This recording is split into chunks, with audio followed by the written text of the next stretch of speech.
Welcome to our deep dive into the world of Y2K. You guys have sent us a ton of articles, research, and even like social media accounts about this aesthetic.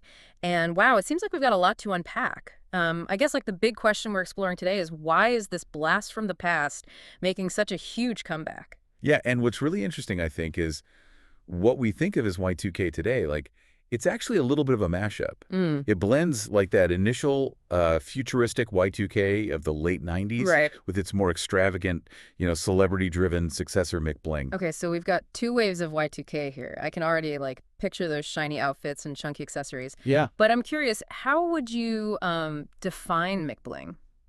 Think of it as like Y2K on steroids. Yep. If the early 2000s were all about sleek futurism and technology, Mm. McBling dialed up the glitz, the glamour, and the consumerism. Mm, It's very much a product of its time, the mid-2000s, right. where celebrity culture and a more is more attitude were like really taken off. That makes sense. So we've got Britney Spears rocking that red vinyl jumpsuit in Oops, I Did It Again, which feels very futuristic, Y2K. Right. And then a few years later, you have Mean Girls dripping in juicy couture, pink and bling. That's peak McBling. You got it.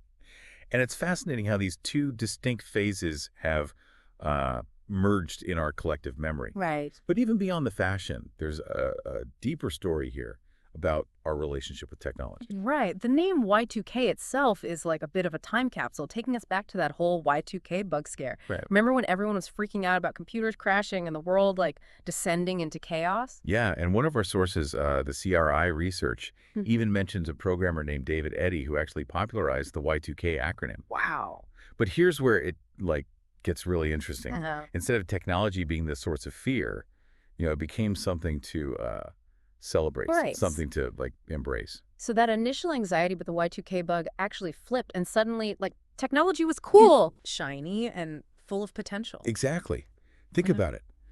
The internet was becoming mainstream. Personal computers were in more homes, and there was this sense of boundless possibility. Mm. Y2K, in many ways, is a reflection of that optimistic mood. And it wasn't just tech driving this aesthetic, right? I Right. mean, I remember being obsessed with space movies and shows as like a kid. Right. It felt like the future was all about exploring the galaxy. Absolutely. From movies like The Matrix and Xenon, Girl of the 21st Century, Yeah. to cartoons like Toonami and video games like Space Channel I 5. always loved Xenon. There was a real fascination with space exploration. It was Yeah. a time when anything felt possible, Right. and that sense of wonder definitely seeped into the Y2K aesthetic. So you've got this backdrop of like technological advancement and this Yeah. widespread fascination with what the future might hold. Mhm. But it's not like Y2K just like appeared out of nowhere. There had Mhm. to be some influences from our earlier trends, right? You're absolutely right. One of the articles, Bricks, talks about how 80s new wave fashion was having a major revival at the time. Oh, yeah. The skinny ties, bold colors, and that sharp, edgy style. Oh, and don't forget the 70s revival happening simultaneously. Oh, yeah, yeah. That explains the resurgence of like low-rise jeans and platform shoes. Exactly. Y2K was this incredible melting pot of different styles and ideas, Right. blending futuristic elements with retro revivals. Hmm. It's a great example of how trends cycle and reemerge, sometimes in surprising combinations. And speaking of melting pots, I was scrolling through the Y2K Aesthetic Institute on Tumblr, and it's crazy to see how diverse the aesthetic actually was. You've got everything from the like ultra-futuristic design of the Nintendo World Store Yeah. to the sleek visuals of the PlayStation Festival 2000. And even something as simple as Pepsi Blue packaging Oh, yeah. with its holographic, almost otherworldly design Right, captures that distinct Y2K vibe. right. It wasn't just about fashion. It was a whole mood, a Yeah. whole way of looking at the world. It really is amazing how an aesthetic that felt so specific to a moment in time is now having this like major resurgence. But I have to admit, like part of me is surprised. I mean, who would have thought low-rise jeans and butterfly clips would ever come back in style? Yeah. Well, trends are cyclical, right? Right. What's out inevitably becomes in again. Huh. But with Y2K, I think there's more to it than just nostalgia. Right. It's tapping into something deeper, especially for Gen Z. Yeah, that's what both the Bricks and Design Dash articles were saying, that Hmm. this Y2K revival is largely driven by Gen Z. What do you think is driving that connection? Well, for starters, Gen Z is growing up in a world that's even more digital, more connected, and more fast-paced than the world that, like, birthed Y2K. Right. In a way, it makes sense that they'd find a sense of comfort, even familiarity in an Sure. aesthetic that also, like, grappled with rapid technological advancement. So it's almost like they're looking back at a simpler time, even if they didn't actually live through it. Yeah. That's kind of wild. It is, and it makes you wonder if this might be the last wave of true nostalgia, as the Bricks article suggests, Yeah. because it's coming from a generation that didn't actually, like, experience the era firsthand. That's a really thought-provoking idea. So it's not just about the clothes or the music. It's about like tapping into a feeling, a shared experience, even if it's experienced through a filter of social media and the internet. Precisely. And remember, Gen Z isn't just recreating Y2K, they're reinterpreting it. Right. They're adding their own spin, Right. blending those classic elements with modern styles to create something that feels uh, fresh and relevant to their own experiences. Like how the Cosmopolitan article mentioned that like modern Y2K is more polished, more sophisticated. Exactly. Think Yeah. about how someone like Bella Hadid takes those classic Y2K elements, Mm-hmm. the crop tops, the Yep. tracksuits, and pairs them with modern pieces in a way that feels both nostalgic and totally current. It's the same energy, but elevated. And it's not just fashion, right? The Webflow blog talked about how designers are using Y2K elements in web design. That's right. They're creating these, like, vibrant, playful online experiences Yeah. that evoke a sense of nostalgia, but also feel very relevant to today's digital landscape. Mm.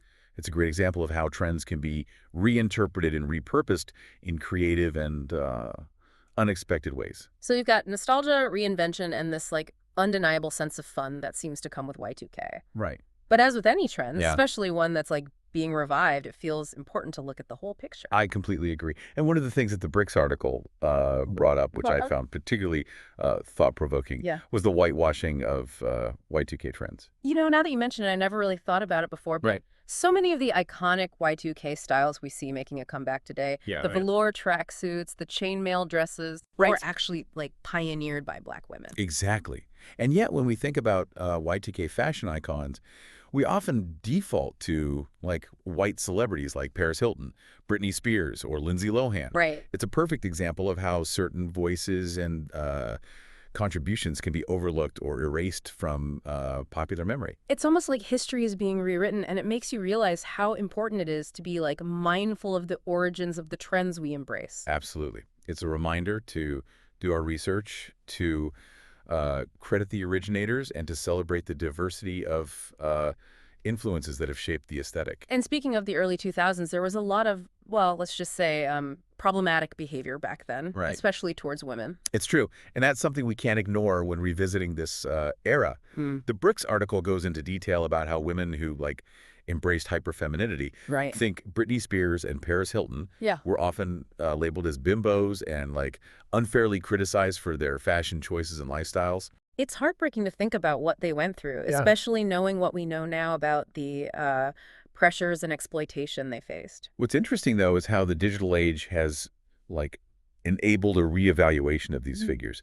Gen Z is looking back at those years with a more uh, critical lens, Right. recognizing the misogyny for what it was and celebrating those elements of femininity that were once ridiculed. It's like they're saying, we're going to wear those low-rise jeans and crop tops, Right. but we're going to do it on our own terms with confidence and a sense of empowerment. Exactly. It's a powerful statement about Mhm. reclaiming those aspects of femininity and challenging those, like, outdated notions of what it means to be a woman. So Y2K is back, but Yeah. it's not just a repeat of the past. It's been filtered through a new lens, a new awareness, and a new generation's perspective.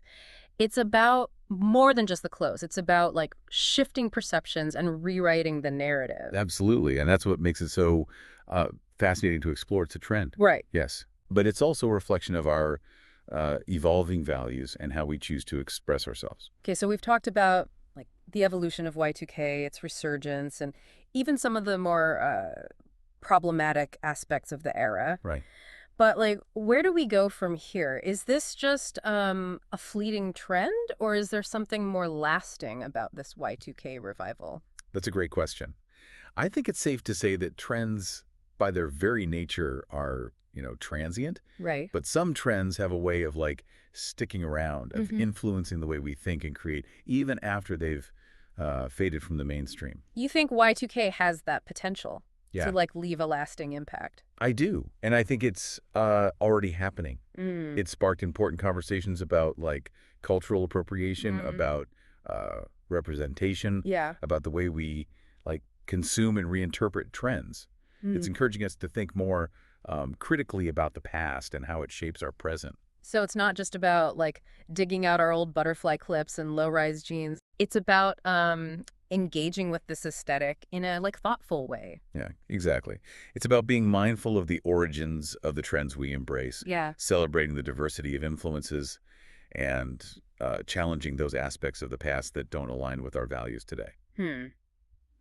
So, while the low-rise jeans and crop tops might not be for everyone, the legacy of Y2K, the conversations it sparked, and the like creative energy it's unleashed will likely have a ripple effect for years to come. I think that's a great way to put it. Yeah. It's a reminder that fashion is never just about the clothes. It's a reflection of our culture, our values, our anxieties, and our aspirations. Well, I think we've covered a lot of ground in this deep dive into Y2K. Yeah.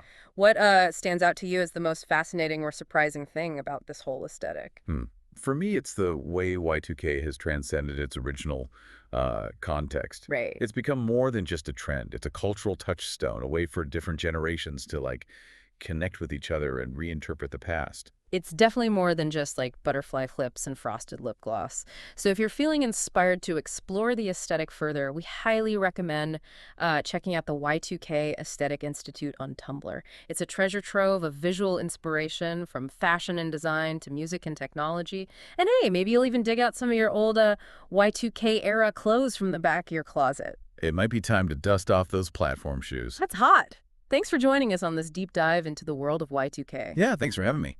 We'll catch you next time for another fascinating exploration.